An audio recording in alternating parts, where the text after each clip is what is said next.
So February has been a terrible month for Discord because they tried forcing ID verification on all of its members, and it horribly backfired on them. Before we get into the video, if you're new here and you're against censorship or ID verification, then please subscribe. You could always unsubscribe in the future. Also, go ahead, follow me on Twitter because I will be posting live updates to my Twitter regarding this situation. Alright, so with that out of the way, let's go ahead and talk about the context. For the past year or two, there's been a global push for censorship and ID verification laws, starting with the United Kingdom with the Online Safety Act. For those that don't know what the Online Safety Act is, basically it's a law that requires all social media platforms and websites in the UK to verify its users, or they will get fined and potentially banned from the United Kingdom. Shortly after this law went into effect in the UK, a lot of other countries, including the United States of America and the European Union, started proposing their own ID verification laws. On top of that, these countries are also proposing social media bans for those under 16 and 18. In fact, Australia became the first Western nation to ban social media for those under 16. The problem with these ID verification laws is that it won't just stop there. The next evolution is a social media ban for those under 16 and 18.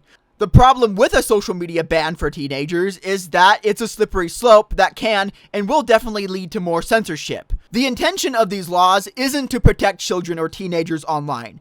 The true intention of these laws is to allow censorship to have a foothold in our own government, so one day the government can go and propose even more restrictions on speech, eventually making it so it's illegal to criticize the government. Let me ask you this.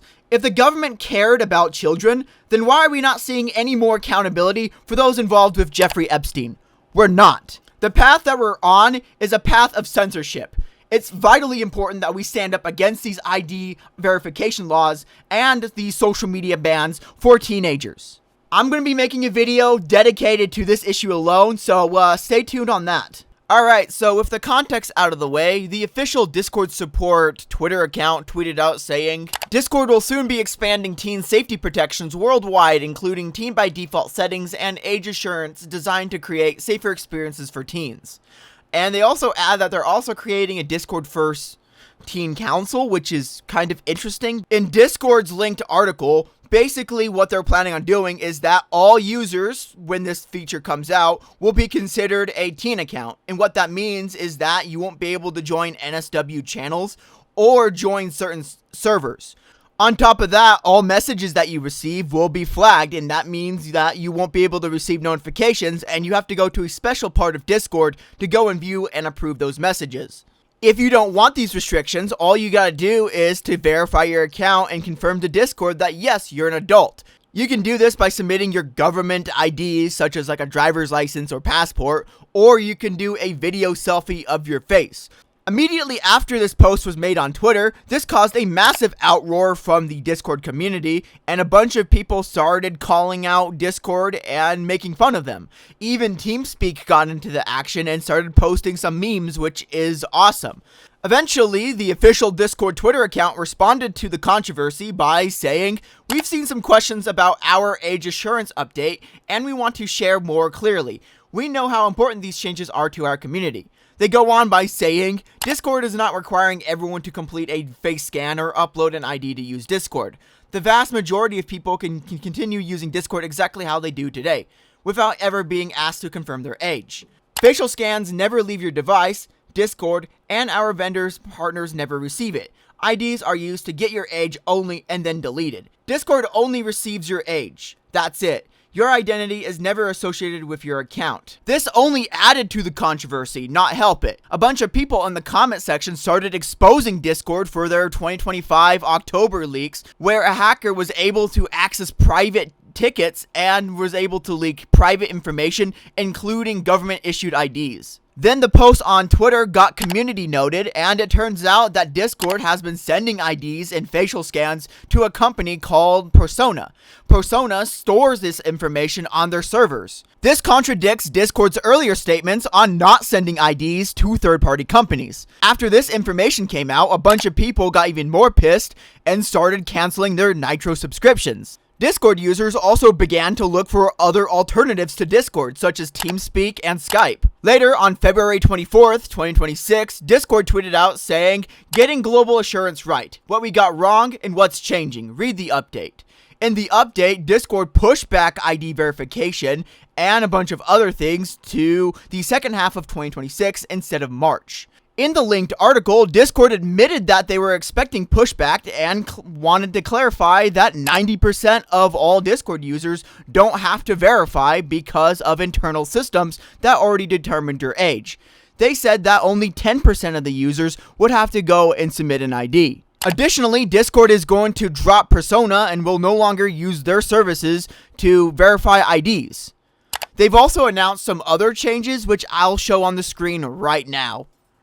To end this last part of the video off, basically what's going on here is that Discord is seeing like signs that, hey, the ID verification stuff and the censorship, it's not just going to end at the UK. It's spreading to other countries, right? Established earlier in the video, right? There's multiple proposals, even in the United States of America and in the European Union, where very soon you might have to provide an ID to even use social media. So what Discord's doing is that they're just trying to get ahead of it by introducing this brand new feature. So when these new laws do come into place for example, the United States or the EU, they can go ahead and already have it. They don't have to do anything. Maybe they would have to adjust it based on the country, right? Because each country is going to have its own rules and guidelines, right? So Discord, they're lazy, right? Like, I totally get it, right? If it's just for the United Kingdom, right? Because at that point, that's not really Discord's fault. They're just following the laws of the United Kingdom, and that's more on the UK. But it's just not cool that Discord's trying to get ahead of the censorship by forcing it already on us when it's not a legal requirement, right? Do I think Discord is malicious? No, I really don't think so. I just think they're lazy, right? At the end of the day, Discord is a corporation. They don't care about you or me or most of the community on Discord, right? They only care about their investors and their shareholders, right? And at the end of the day, right, Discord, right, they rather save money, they rather be lazy, so what they're doing is that they're preemptively putting in this ID verification check, not just for those in the UK, but for the entire world, because they obviously see what's going on in the world right now with these other pushes for ID verification, right? So they're just getting ahead of it. Instead of just implementing it when a new law comes into effect, they're just pushing it globally so don't have to worry about it, or at the very least they can just go ahead and modify it so it is following the laws of each individual country, right? Because again, not every country is going to have the same exact rules, right? Each country is going to have its own requirements that might vary, right? But at the end of the day, it's still censorship and it still needs to be called out, right? At the end of the day, these laws and features are not going to protect children. Instead, what's going to happen is that when a child or teenager wants to use social media, they're not going to use their ID. No, what they're going to do is that they're going to get their mom, their dad's ID, and then they're going to put that. Or if it's a facial scan thing similar to what Xbox or Roblox does, what people are going to do is that they're going to install a mod on Steam for Gmod or something, or they'll use a video game character's face to go ahead and verify it. Again, what they're trying to do is that they're just trying to make it harder for people to be anonymous on the internet, so when the government wants to crack down on free speech, they'll have an easier time. At the end of the day, it's not about children's safety, it's all about censorship. The governments of the world are hoping that we buy their excuse saying that, oh, this is for child safety, so when we have all this, it would be harder to go and be anonymous online.